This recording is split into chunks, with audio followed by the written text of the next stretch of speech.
कक्षा 10वीं की स्टूडेंट फाइनली आपका यहाँ विषय हिंदी का, ठीक है, वार्षिक परीक्षा 2025 पेपर लेके आ चुके हैं। आप लोग बहुत सारे यहाँ पर कमेंट आ रहे थे कि हिंदी विषय पेपर लाओ, तो फाइनली आपका पेपर आ चुका है। और साथ ही इस वीडियो में आपका यहाँ पर संपूर्ण उत्तर सहित हम पेपर कराने वाले हैं, तो आप यहाँ पर वीडियो को लाइक कर लीजिए और चैनल को सब्सक्राइब कर लीजिए, ठीक है।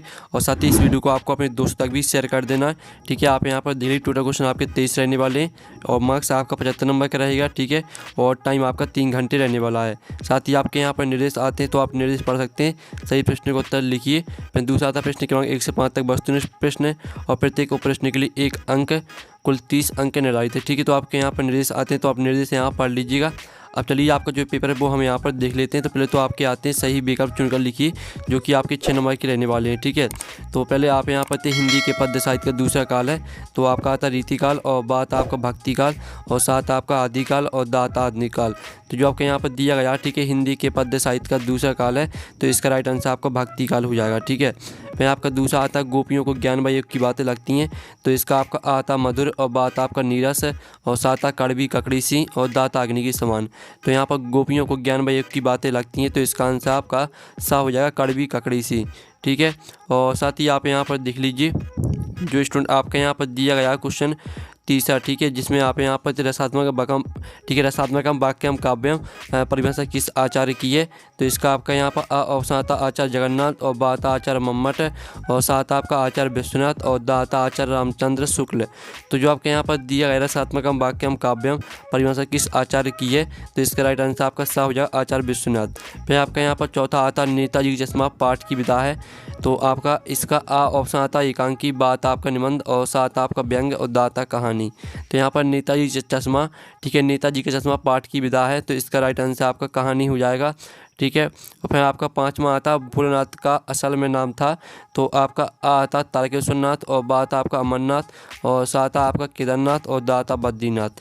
तो यहाँ पर भोलेनाथ का असल में नाम था, तो इसका आपका यहाँ पर राइट आंसर क्या हो जाएगा, पाँचवीं का आपका राइट आंसर यहाँ पर तारकेश्वरनाथ हो जाएगा, ठीक है। पाँचवीं का आपका राइट आंसर रहेगा। फिर आपका यहाँ पर छठवां आता है किसी कार्य का करने या होने का बोध कराने वाले शब्द क्या कहलाते हैं, तो इसका आपका आता संज्ञा और बात आपका विशेषण और साथ आपका क्रिया और दाता काल। तो यहाँ पर किसी कार्य को करने या होने का बोध कराने वाले शब्द कहलाते हैं, तो इसका राइट आंसर आपका क्रिया हो जाएगा, ठीक है, क्रिया आपका राइट आंसर रहेगा। फिर आपका आता रिक्त स्थानों में प्रश्न 2 आता रिक्त स्थानों में सही विकल्प का चयन कर लिखिए, जो कि 6 नंबर के रहेंगे। आपके सही विकल्प कंप्लीट करा दिए। अब रिक्त स्थान आते हैं, तो आपका 6वां आता है, सॉरी पहला रिक्त स्थान आता है आपका, जिसमें आप यहाँ पर देख लीजिए आपका पहला रेगिस्तान दिया गया है सूरदास जी मुक्ता डॉट रस के कवि हैं। तो यहाँ पर सूरदास जी मुक्ता आपके 62 रस के कवि हैं, ठीक है, 62 रस आपका पहले का आंसर रहेगा। फिर दूसरा आता है निराला ने बादलों को डॉट डॉट के समान सुंदर बताया है, तो यहाँ पर निराला ने बादलों को, ठीक है, केसों के समान सुंदर बताया, तो केसो आपका राइट आंसर रहेगा। फिर आपका यहाँ पर तीसरा आता है चौपाई के प्रत्येक चरण में डोडो मात्राएँ होती हैं, तो यहाँ पर चौपाई के प्रत्येक चरण में आपकी 16 मात्राएँ होती हैं, ठीक है। और फिर आप यहाँ पर देख लीजिए प्रतिमा बनाने वाले का नाम डॉट डॉट था, तो यहाँ प्रतिमा बनाने वाले का नाम था आपका मोतीलाल, ठीक है, मोतीलाल आपका राइट आंसर रहेगा। फिर आपका 5वां आता जब क्रिया का रूप कर्म के अनुसार बदलता है तब डॉट डॉट वाच्य होता है, तो यहाँ पर जब क्रिया का रूप कर्म के अनुसार बदलता है, तो यहाँ पर होता है आपका कर्मवाच्य, कर्मवाच्य आपका राइट आंसर रहेगा, ठीक है। फिर आपका आता 6वां आम की फसल में कभी कभी खूब डोडो आती है, तो यहाँ पर आम की फसल में कभी कभी खूब आंधी आती है, ठीक है, आंधी आपका राइट आंसर रहेगा, ठीक है। और फिर आपके यहाँ पर आते सही जोड़ी बनाकर लिखी, जो कि आपकी 6 नंबर की यहाँ पर रहने वाली है। स्तंभ आपकी आ और बा में आपकी दी सही जोड़ी, ठीक है। तो पहली आती है आपकी उत्साह कविता, तो उत्साह कविता को आपको यहाँ पर मैच करना सूर्यकांत त्रिपाठी निराला से। फिर दूसरी आती है कामायनी, तो आपको कामायनी को आपको किससे मैच कर देना, इसको महाकाव्य से मैच कर देना। फिर तीसरी आती है कैप्टन चश्मे वाला, तो इसको आपको कैप्टन चश्मे वाला इसको आपको मैच कर देना है प्रतिमा पर चश्मा से।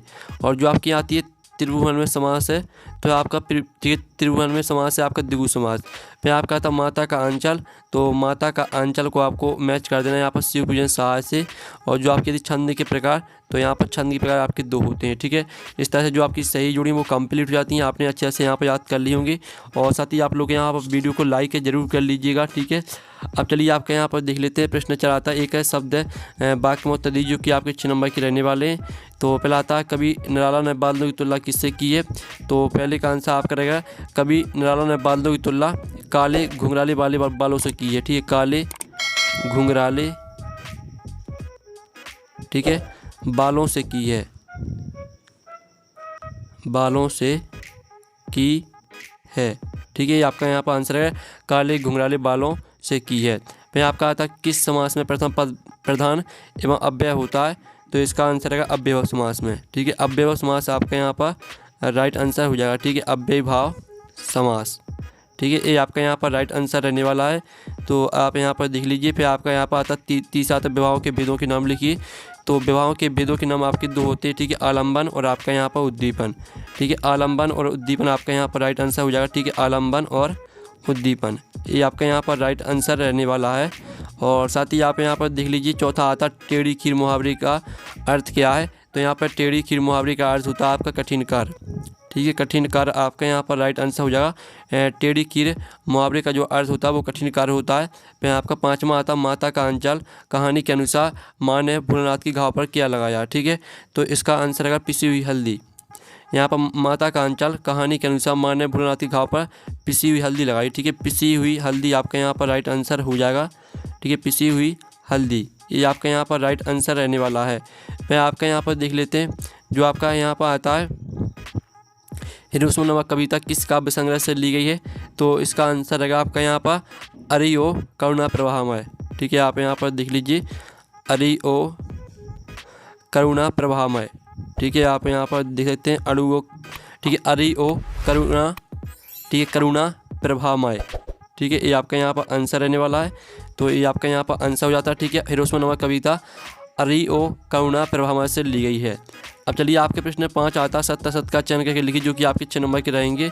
तो पहला था वीर व्यक्ति अपनी प्रशंसा स्वयं करते हैं, तो पहला आपका असत्य हो जाएगा। ठीक है, जो पहला रहेगा वो आपका असत्य रहेगा। फिर आपका दूसरा आता है अनियुक्ति अलंकार में लोक सीमा को पार करके बड़ा चढ़ाकर वर्णन होता है, तो दूसरा आपका रहने वाला सत्य। फिर जो आपका तीसरा आता है हिंदी गद्य की ठीक हिंदी गद्य कवियों की कसौटी है, तो निबंध गद्य की कसौटी है, तो आपका यह भी सत्य हो जाएगा। चौथा आता है लोक प्लस उक्ति से मिलकर लोकोक्ति शब्द बना है, तो आपका यह भी सत्य रहेगा। और पाँचवा आता परशुराम के फरसे को देखकर लक्ष्मण भयभीत हो गए, तो ये आपका असत्य हो जाएगा। और छठवां आता राम बाजार जाता है एक आज्ञावाचक वाक्य है, तो आपका यह असत्य हो जाएगा। ठीक है, तो इस तरह से जो आपके यहाँ पर सत्य असत्य वो आपके कंप्लीट हो जाते हैं। पहला आपका सत्य रहेगा, दूसरा आपका सत्य रहेगा, तीसरा भी सत्य रहेगा, चौथा भी सत्य आपका रहेगा, पाँचवा आपका असत्य रहेगा और छठवां आपका असत्य रहेगा। ठीक है, तो इस तरह से आपके सत्य असत्य यहाँ पर कंप्लीट हो जाते हैं। अब प्रश्न आपका 6 आता है नई कविता की कोई दो विशेषताएं प्रवृत्तियाँ लिखिए, अथवा आता प्रवृत्ति बात की कोई दो विशेषताएं प्रवृत्तियाँ लिखिए। ठीक है, फिर आपका यहाँ पर 7वां आता तुलसीदास अथवा जयशंकर प्रसाद की काव्यगत विशेषताएं निम्नलिखित बिंदु के आधार पर लिख रही है आपको। तो यहाँ पर तुलसीदास और जयशंकर प्रसाद की आपको काव्यगत विशेषताएं लिखनी है। ठीक है, तो आप यहाँ पर देख लीजिए, आपको दो रचनाएं और भावपक्ष किलापक्ष लिखना है।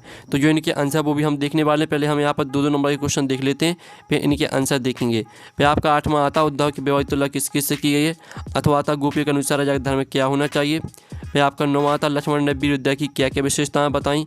फिर इसका आपका अथवा आता उत्साह कविता में बदल किन किन अर्थों की ओर संकेत करता है। फिर आपका 10वां आता महाकाव्य व खंडकाव्य में आपको अंतर लिखना है। फिर इसका अथवा आता प्रबंध काव्य व मुक्तकाव्य में अंतर लिखिए। फिर आपका 11वां आता मानवीकरण अलंकार की परिभाषा आपको उदाहरण सहित लिखना है, अथवा आता दोहा छंद की परिभाषा उदाहरण सहित लिखिए। फिर आपका 12वां आता कहानी और उपन्यास में आपको 2 अंतर लिखना है। ठीक है, और इसका अथवा आता नाटक और एकांकी में आपको 2 अंतर लिखना है। फिर आपका 13वां क्वेश्चन आता है राम वृक्ष विनुप्रिय अथवा मन्नू भंडारी की साहित्यिक विशेषताएं निम्नलिखित बिंदु के आधार पर लिखिए। आपको 2 रचनाएं लिखना, भाषा और शैली लिखनी है। ठीक है, तो आपके यहाँ पर राम वृक्ष विनुप्रिय और मन्नू भंडारी दोनों में से आपको किसी एक पर लिखना है। ठीक है, फिर आपका 14वां आता भारत की पुत्रवधुओं ने अकेला क्यों नहीं छोड़ना चाहती थी।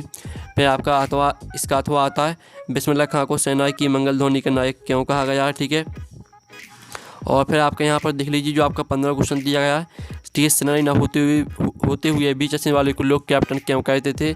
इसका अथवा आता वास्तविक अर्थों में संस्कृत व्यक्ति किसे कहा जा सकता है। फिर 16वां आता निम्नलिखित वाक्यांश के लिए एक शब्द लिखिए जो सभी को स्वीकार हो, जिससे बांटा ना जा सके। ठीक है, इनके लिए आपको एक शब्द लिखना है। और फिर इसका आपका यहाँ पर अथवा आता है, तो अथवा भी आप यहाँ पर निम्नलिखित मुहावरों का अर्थ लिखते हुए वाक्य प्रयोग कीजिए। ठीक है, फिर आपका यहाँ पर 17वां क्वेश्चन आता है, तो 17वां क्वेश्चन आप यहाँ पर देख लीजिए, भोलानाथ अपने साथियों को देखकर सकना क्यों भूल जाता है। और इसका अथवा आता है गंतों को मेहनत कर बादशाहों का शहर क्यों कहा गया है। ठीक है, तो आप यहाँ पर देख लीजिए, जो आपके यहाँ पर 17वें क्वेश्चन तक आपके 2 नंबर के क्वेश्चन दिए गए हैं। ठीक है, तो चलिए आपके यहाँ पर जो 7वें क्वेश्चन तक जो आपके 2 नंबर के क्वेश्चन दिए गए हैं, तो इनके आंसर हम यहाँ पर पहले देख लेते हैं। तो स्टूडेंट जो आपका प्रश्न यहाँ पर 6 दिया था, नई कविता की आपको 2 विशेषताएं लिखनी थी, तो ये आपकी नई कविता की विशेषताएं दी हैं। ठीक है, आधुनिकता की अभिव्यक्ति, शिल्पगत नवीनता और लघुमनोभाव। ठीक है, लघुमनोभाव की प्रतिष्ठा, ये आपकी यहाँ पर प्रश्न 6 में का आंसर हो जाता है। और जो आपका 6 में का अर्थवत दिया था, प्रगतिवाद की आपको 2 विशेषताएं लिखनी थी, तो ये आपकी प्रगतिवाद की यहाँ पर ठीक है 4 विशेषताएं दी गई, तो यहाँ से आपको 2 विशेषता याद कर लेनी है, आपका 6 में का अर्थवा का आंसर। और ये आपका 7वें क्वेश्चन का आंसर, जिसमें आपको तुलसीदास पर ठीक काव्य विशेषताएं लिखनी थी, तो ये आपकी यहाँ पर तुलसीदास की रचना दी गई। साथ ही इनका आप यहाँ पर ठीक है भावपक्ष देख लीजिए, भक्ति भावना, ठीक है, फिर आपकी समन्वयवादी विचार, और साथ ही इनके कला पक्ष भी आप यहाँ पर देख लीजिए, ठीक है। तो इस तरह से आपका यहाँ पर तुलसीदास पर कंप्लीट हो जाता है। और फिर आपका जो 8वां क्वेश्चन दिया था, उद्धव की वैवाहिक तुलना किस किस से की गई है, तो यहाँ पर उद्धव की वैवाहिक तुलना कमल के पत्तों से, जो जल में रहकर भी उससे प्रभावित नहीं होते। फिर इसका दूसरा पॉइंट भी देख लीजिए, ठीक है। आपका 8वें क्वेश्चन का आंसर हो जाता है। फिर जो आपका 8वें का अथवा दिया गया था, ठीक है, गोपियों के अनुसार राजा धर्म में क्या होना चाहिए, तो ये आपका 8वें क्वेश्चन का आंसर 8वें का अथवा का, ठीक है। फिर जो आपका 9वां क्वेश्चन दिया था, लक्ष्मण ने वीर योद्धा की क्या क्या विशेषताएं बताई, तो आपकी यहाँ पर 5 विशेषताएं दी गई, तो यहाँ से आपको 3 विशेषता याद कर लेनी है। फिर जो आपका क्वेश्चन यहाँ पर दिया गया था, उत्साह कविता में बादल किन किन अर्थों को संकेत करता है, तो ये आपका 9वें का अथवा का आंसर। फिर जो आपका 10वां क्वेश्चन दिया था, महाकाव्य और खंडकाव्य में आपको अंतर लिखना था, तो यहाँ पर आपके 5 अंतर दिए गए हैं, तो यहाँ से कोई आपको 2 या 3 अंतर याद करने हैं। फिर जो आपका 10वें का अथवा दिया गया था, ठीक है, प्रबंध काव्य मुक्त काव्य में आपको अंतर लिखना है, तो प्रबंध काव्य का आकार विस्तृत होता है और मुक्त काव्य का आकार सीमित होता है। प्रबंध काव्य में कथा क्रम होना अनिवार्य है और मुक्त काव्य में कोई कथा क्रम नहीं होता है, ठीक है। ये आपका 10वें का अथवा का आंसर। फिर जो आपके यहाँ पर 11वां क्वेश्चन यहाँ पर दिया गया था, मानवीकरण अलंकार की परिभाषा उदाहरण सहित लिखिए, तो ये आपकी मानवीकरण अलंकार की परिभाषा दी गई, ठीक है, और साथ ही इसका उदाहरण भी देख लीजिए। ये आपका 11वें क्वेश्चन का आंसर। और जो आपका 11वें का यहाँ पर अथवा दिया गया था, दोहा छंद की परिभाषा उदाहरण सहित लिखिए, ठीक है। तो आप यहाँ पर देख लीजिए, दोहा अर्धसम्मति छंद है या सोटा का उल्टा होता है। इसमें 4 चरण होते हैं, इसके पहले 30 चरणों में 13 मात्राएं होती है, दूसरे और चौथे चरण में 11 मात्रा होती हैं। साथ ही इसका उदाहरण भी आप यहाँ पर देख लीजिए। ये आपका 11वें का अथवा का आंसर। जो आपका 12वां क्वेश्चन दिया था, कहानी उपन्यास में आपको अंतर लिखना था, तो ये आपका कहानी उपन्यास में अंतर दिया गया, ठीक है। तो इसका भी स्क्रीनशॉट आप ले सकते हैं, आपका 12वें क्वेश्चन का आंसर। और जो आपका 12वें का अथवा दिया था, नाटक और एकांकी में आपको अंतर लिखने थे, कितने, आपको 2 अंतर लिखने, ठीक है। नाटक में अनेक अंक होते हैं, एकांकी में केवल 1 अंक पाया जाता है। नाटक में कथानक और फैलाव और विस्तार होता है, एकांकी में घनत्व होता है। तो इस तरह से आप 2 अंतर याद कर लीजिएगा। फिर जो आपका 13वां क्वेश्चन दिया गया था, जिसमें आपको यहाँ पर राम वृक्ष बिनुपुरी अथवा मन्नू भंडारी की आपको साहित्यिक विशेषता लिखनी थी, आपको 2 रचना लिखनी थी, भाषा शैली, तो ये आपकी यहाँ पर दी राम वृक्ष बिनुपुरी पर, ठीक है। आपकी राम वृक्ष बिनुपुरी की रचना यहाँ पर दी गई हैं, और साथ ही इनकी भाषा देख लीजिए, ठीक है। आपकी राम वृक्ष बिनुपुरी पर हम करा रहे हैं, और इनकी शैली भी आप यहाँ पर देख लीजिए, ठीक है। तो आप इसका एक साथ स्क्रीनशॉट ले लीजिए। और इस तरह से आपका 13वें क्वेश्चन का आंसर हो जाता है। जो आपका 14वां क्वेश्चन दिया गया था, भगत की पुत्रवधू उन्हें अकेला क्यों नहीं छोड़ना चाहती थी, तो आप यहाँ पर भगत की पुत्रवधू यह भली भांति जानती थी कि पुत्र की मृत्यु के बाद अब वे अकेले रह गए, ठीक है, रह गए हैं, बिताना चाहती थी, यहाँ तक याद कर लीजिएगा। फिर जो आपका 14वें का यहाँ पर अथवा दिया गया था, तो 14वें का अथवा का आंसर देख लीजिए। ये आपका 15वें क्वेश्चन का आंसर, ठीक है, तो इसका भी स्क्रीनशॉट ले लीजिए। और ये आपका 15वें का अथवा का आंसर, ठीक है। वास्तविक अर्थों में संस्कृत व्यक्ति किसे कहा गया है, तो ये आपका 15वें का अथवा का आंसर। फिर आपका 16वें क्वेश्चन आपको खुद कर लेना है, ठीक है, 16वें का अथवा भी आपको खुद कर लेना है। जो आपका 17वां क्वेश्चन दिया था, भोलेनाथ अपने साथियों को देखकर सिसकना क्यों भूल जाता है, तो ये आपका 17वें क्वेश्चन का आंसर। और ये आपका 17वें का अथवा का आंसर, ठीक है। इस तरह से जो आपके 2 नंबर के क्वेश्चन दिए गए थे, उनका सॉल्यूशन हमने कंप्लीट करा दिया है। अब स्टूडेंट आपका 18वां क्वेश्चन आता है, जो कि आपका यहाँ पर काव्यांश से दिया गया, तो इसकी आपको संदर्भ प्रसंग व्याख्या लिखनी है, ठीक है। उद्धव तुम अति बड़भागी, तो इसकी आपको संदर्भ प्रसंग व्याख्या लिखनी है, साथ ही इसका अथवा भी देख लीजिए। फिर 19वां क्वेश्चन आता है, जो कि आपका गद्यांश से दिया गया, तो इसकी भी आपको संदर्भ प्रसंग व्याख्या लिखनी है, ठीक है। फिर आप यहाँ पर देख लीजिए आपका 20वां क्वेश्चन, जिसमें आपको मेरे जीवन के लक्ष्य पर विषय पर एक अनुच्छेद लिखना है। इसका अथवा आता है, 2 मित्रों के बीच परीक्षा की तैयारी पर संवाद लिखिए। फिर आपका 21वां क्वेश्चन आता है, जो कि आपका काव्यांश से दिया गया, गगन गगन तेरा एस्पेरा, पवन पवन तेरा बैलगाड़ा, ठीक है। इस तरह से आपका दिया गया है, और इसके आपके 3 प्रश्न यहाँ पर दिए गए हैं, ठीक है। तो इन तीनों प्रश्न का आंसर आपको काव्यांश से मिल जाएंगे। फिर इसका अथवा आता है, जो कि आपका यहाँ पर गद्यांश से दिया गया है, ठीक है। तो इसके 3 प्रश्न आते हैं, तीनों प्रश्न का आंसर आपको इसी गद्यांश से मिल जाएंगे, ठीक है। फिर आपका 22वां प्रश्न आता है, अपने जिले के जिलाधीश को ध्वनि विस्तार के अंतों पर प्रतिबंध लगाने हेतु आवेदन पत्र लिखिए। इसका अथवा देख लीजिए। और 23वां क्वेश्चन आप यहाँ पर देख लीजिए, ठीक है। तो जो आपके यहाँ पर प्रश्न 1 से लेकर, ठीक है, आप यहाँ पर देख लीजिए, प्रश्न 18 से लेकर प्रश्न 23 तक का जो सॉल्यूशन है वो हम यहाँ पर देख लेते हैं। तो स्टूडेंट आप यहाँ पर देख लीजिए आपका 18वें क्वेश्चन का आंसर, जिसमें जो आपका दिया था उदाव तुम अति बढ़वागी, इस तरह से आपका यहाँ पर दिया था काव्यांश। तो उसकी आपको संदर्भ प्रसंग व्याख्या लिखनी थी, तो ये आपका संदर्भ प्रसंग है, ठीक है, और ये आपकी व्याख्या है। आपका 18वें क्वेश्चन का आंसर यहाँ पर हो जाता है, और जो 18वें का अथवा है उसका आंसर खुद कर लीजिएगा। फिर 19वें क्वेश्चन का आंसर देख लीजिए, ये आपकी संदर्भ प्रसंग व्याख्या, ठीक है, ये आपका गद्यांश का यहाँ पर संदर्भ प्रसंग व्याख्या दी गई 19वें क्वेश्चन का आंसर। और ये आपका 20वें क्वेश्चन का आंसर, जिसमें आपको मेरे जीवन के लक्ष्य पर आपको अनुच्छेद लिखना था, तो ये आपका 20वें क्वेश्चन का आंसर, जो 20वें का अथवा है उसका आंसर खुद कर लीजिएगा। फिर 21वें क्वेश्चन का आंसर आपको खुद करना है, ठीक है, और 22वें क्वेश्चन का आंसर देख लीजिए आपका 22वें क्वेश्चन का आंसर, और 23वें क्वेश्चन का आंसर भी आपको खुद करना है, ठीक है। इस तरह से आपका हिंदी का पेपर कंप्लीट हो जाता है। और पेपर का PDF डाउनलोड करना चाहते हैं तो लिंक वीडियो के डिस्क्रिप्शन में दी गई, तो आप वहाँ से पेपर का PDF डाउनलोड कर सकते हैं। तो हम नेक्स्ट वीडियो में, थैंक्स फॉर वॉचिंग।